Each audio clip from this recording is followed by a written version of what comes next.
मानसीने आत्ताच किचनमधील काम आवरलं होतं तेवढ्यात अचानक दारावरती बेलचा आवाज आला आणि तेव्हा रात्रीचे 10 वाजले होते. आता एवढ्या रात्रीचं कोण आलं असेल? मानसी दरवाजा उघडायला जाणार तेवढ्यातच मानसीची सासू स्वानंदीताई त्यांच्या खोलीतून बाहेर आल्या आणि त्यांनी दरवाजा उघडला. सासूबाईंचा चेहरा पाहून मानसी आश्चर्यचकित झाली होती. काही वेळापूर्वी त्यांची एवढी हिंमत पण नव्हती की त्यांच्या खोलीतून बाहेर येऊन डायनिंग टेबलवर जेवण करायची. जेवण पण मानसीने त्यांना त्यांच्या खोलीत नेऊन दिलं होतं. त्यांच्याबरोबर दुसरी आश्चर्याची गोष्ट होती की दरवाजा उघडल्याबरोबर नणंद नंदावा, रेश्मा आणि विशाल आतमध्ये आले. एवढ्या रात्री दोघेजण अचानक कसे काय आले? तेही त्यांच्या 3 वर्षाच्या बाळाला न घेता.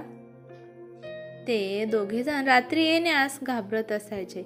त्यांना बघून मानसीही थोडीशी हसली, परंतु ते दोघे लगेच सासूबाईंच्या पाठीमागे त्यांच्या खोलीत लगेच निघून गेले. ते दोघे काहीच बोलले नाहीत. ते खोलीमध्ये गेल्यावर स्वानंदीताईने लगेचच दरवाजा बंद करून घेतला. हे बघून मानसी हैराण झाली होती. नेमकं घरामध्ये काय चालू होतं ते सर्व विचार बाजूला ठेवून तिच्या खोलीमध्ये गेली व तिचा नवरा कृष्णा त्याने लगेच विचारले, कोण आलं आहे? त्यावर मानसी म्हणाली की रेश्माताई आणि विशाल आले आहेत. एवढ्या रात्री? माहीत नाही आणि सासूबाईंच्या खोलीत आहेत. दरवाजा आतून बंद आहे. पण काय माहीत नेमकं काय चाललं आहे या घरात. जाऊ दे, सोडून दे. तू त्या गोष्टीचा विचार करू नकोस. आतून दरवाजा बंद आहे म्हटल्यावर जाऊ दे. तू शांतपणे झोप आणि मलाही झोपू दे. असं म्हणून तिचा नवरा कृष्णा लगेचच दुसऱ्या कुशीवर वळला. त्याचे वागणे मानसीला काही वेगळेच वाटत होते. खरोखरच हे काही विचित्र होते. जी बहीण आल्यावर भाऊ हा पळत तिला भेटण्यासाठी जायचा, तोच आज दुसरीकडे तोंड करून झोपला आहे. आता काय म्हणायचे याला? आता 2-3 महिन्यापूर्वी सगळं काही ठीक चाललं होतं. घरामध्ये सासू सासरे, स्वानंदीताई, मानसी आणि कृष्णा आणि त्यांचा 3 वर्षाचा मुलगा राज. घरामध्ये सर्व काही सासऱ्यांचे ऐकले जात होते. त्यांच्यासमोर स्वानंदी काही जास्त बोलत नव्हत्या. स्वानंदीताईचे विचार हे त्यांच्या मुलीच्या बाजूने वळत होते.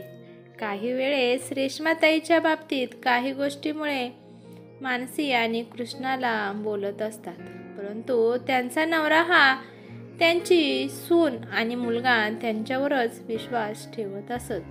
त्यामुळे त्यांना गुपचूप ऐकून घ्यावं लागत होतं. काही वेळा त्यांचे पती त्यांना समजावत असत की माझी सून आणि मुलगा यांच्यावर दबाव टाकू नकोस. मुलगी तर घरी येतच राहील, पण तुझ्यासोबत तुझी सून ही मुलगा दोघेच आहेत. त्यावेळेस स्वानंदीताई आहे हे चिडून बोलू लागल्या. आजकाल कोणाची सून आणि कोणाचा मुलगा असं काही नसतं. परंतु 4 महिन्यापूर्वी सासऱ्यांची तब्येत खूप खराब झाली होती. त्यांना पॅरालिसिस झाला होता. त्यामुळे ते सध्या झोपून असतात. त्यामुळे त्यांना सांभाळायचं काम मानसी आणि कृष्णाने तर केलं होतं. तर फक्त 1-2 वेळा भेटायला आली होती आणि 2-3 तास थांबून लगेचच निघून जायचे. परंतु काही आठवड्यानंतर त्यांची तब्येत जास्तच बिघडली होती. तेव्हा त्यांना हॉस्पिटलमध्ये ॲडमिट केलं होतं. मानसीने रेश्माकडे मदत मागितली होती, परंतु तिने तिच्या मुलाचं कारण सांगून ते नाही आली. तिच्या सासू सासऱ्यांनी विशालच्या समोर हॉस्पिटलमध्ये थांबायला सांगितलं होतं आणि ते तिच्या बाळाची काळजीही घेतो असे म्हणाले होते. परंतु रेश्माही आली नाही. तेव्हा तिचा नवरा विशाल्याने पण मुद्दाम काही काम आहे म्हणून सांगितलं. तेव्हा 2 महिन्या अगोदर त्यांचा मृत्यू झाला आणि तेव्हापासून सगळं काही बदलून गेलं होतं. तेव्हा 15-20 दिवस रेश्मा येथे थांबली होती. तेव्हा या 1-2 महिन्यांमध्ये तिने 10-12 चक्कर सहज मारले असतील. त्यामुळे विशालचे सुद्धा तिच्यासोबत सारखे येऊ लागले होते. यावेळेस कृष्णाला काही वेगळंच वाटलं होतं. त्यामुळे त्यांनी स्वानंदीताईसोबत बोलणं केलं. त्यांचं बोलणं ऐकून स्वानंदीताई ह्या नाराज झाल्या. स्वानंदीताई असं काही बोलले की कृष्णा एकदमच शांत झाला. स्वानंदीताई म्हणाल्या की रेश्मा आणि विशाल हे खरं सांगत आहेत. तुम्ही लोक या प्रॉपर्टीवर तुमचा हक्क गाजवत आहेत. आता तर माझी मुलगी आली आहे असा प्रश्न विचारणारच, परंतु उद्याच तुम्ही मला वृद्धाश्रमामध्ये सोडून येचाल. हे ऐकून कृष्णाला खूपच राग आला होता. एवढ्या दिवसात एवढं विष भरलं या लोकांनी स्वानंदी ताईच्या मनात. याच्यावर विश्वास ठेवणे आता कठीण झालं होतं. त्याने त्यांना खूप समजवण्याचा प्रयत्न केला, पण ते काही ऐकून घेतच नसायचे. त्यामुळेच कृष्णा हा रेश्मा आल्यानंतर तिला भेटण्यासाठी जात नसायचा. तेवढ्यात मानसी येऊन बेडवर लोळत पडली.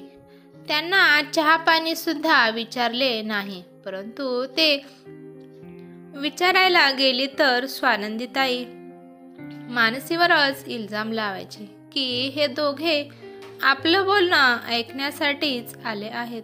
तसंही हे नातं आता असं झालं आहे की आता जास्त काही बोलणे बरोबर वाटत नसायचं. थोड्या वेळानंतर दरवाजा बंद झाल्याचा आवाज आला होता. रेश्मा आणि विशाल हे दोघे गेले होते. मानसीने बाहेर येऊन पाहिलं तर दरवाजा हा आतून बंद होता आणि स्वानंदीताई ही खोलीत तर त्या येऊन झोपल्या होत्या.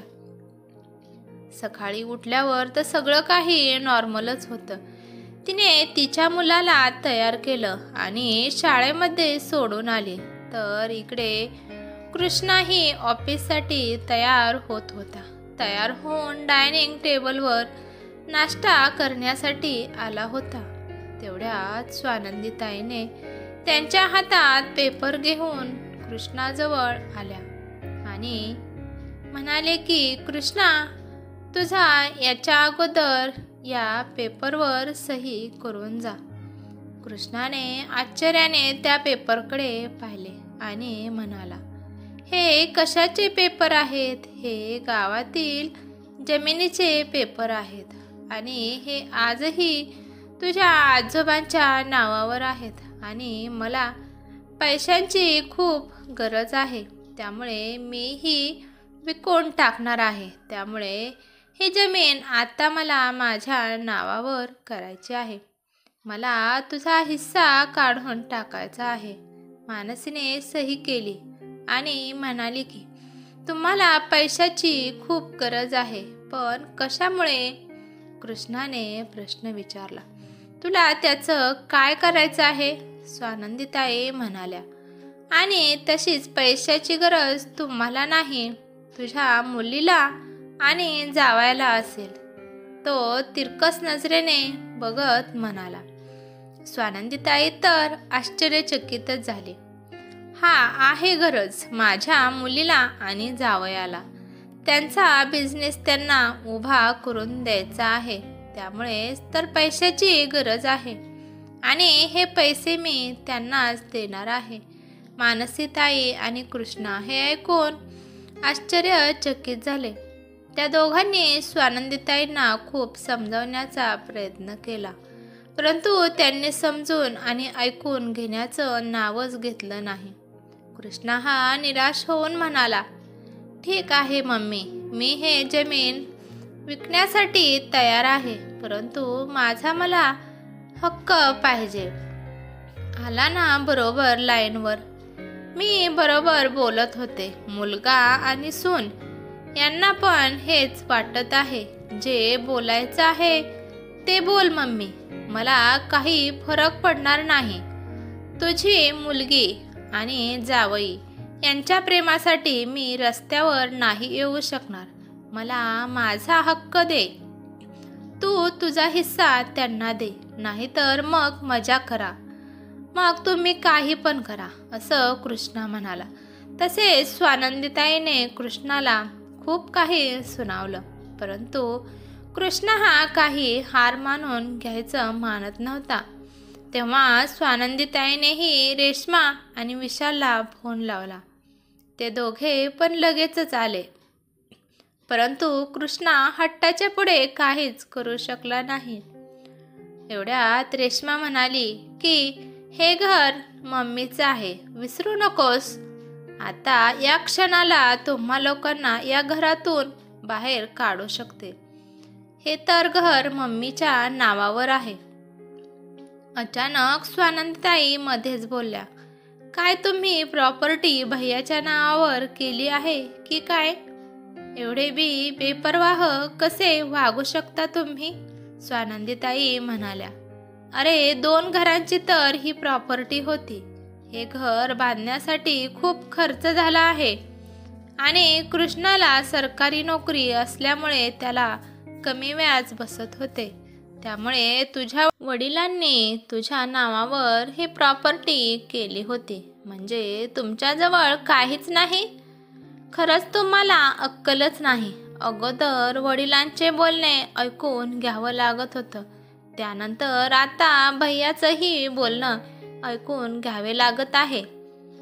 तू तर त्याच लायकीची आहे. रेश्माला आता खूप राग आला होता आणि ती रागात बोलत होती. आता विनाकारण वेळ वाया घालवू नकोस.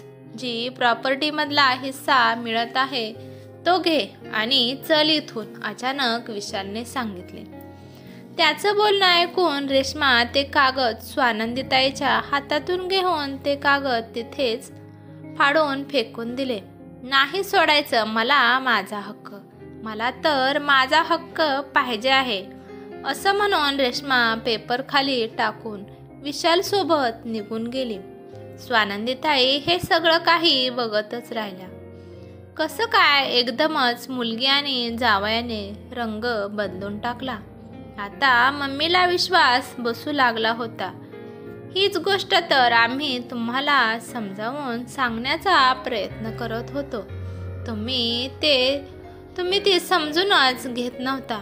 अचानक मानसी म्हणाली की जी मुलगी आपल्या आजारी असलेल्या वडिलांसाठी येऊ शकले नाही, अचानक त्यांना एवढा वेळ कसा काय भेटू लागला की वडील मरून गेल्यानंतर ती सारखं तुमच्याकडे काय येऊ लागली? आणि कधी कधी रक्ताची ही नाती सुद्धा स्वार्थी असतात, हे कृष्णा म्हणाला. मानसी आणि कृष्णाचं बोलणं ऐकून स्वानंदीताई नाराज होऊन बसल्या. परंतु काही वेळापूर्वी कृष्णाने जुनी जमीन विकून कृष्णाने रेश्माला तिचा हिस्सा देऊन टाकला. परंतु ते नातं तिथेच पूर्णपणे संपून गेलं होतं.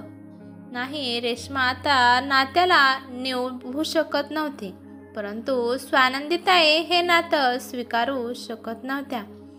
ही कथा तुम्हाला कशी वाटली ते मला नक्कीच कमेंट करून सांगा आणि चॅनलवरती नवीन असाल तर सबस्क्राईब करा. धन्यवाद.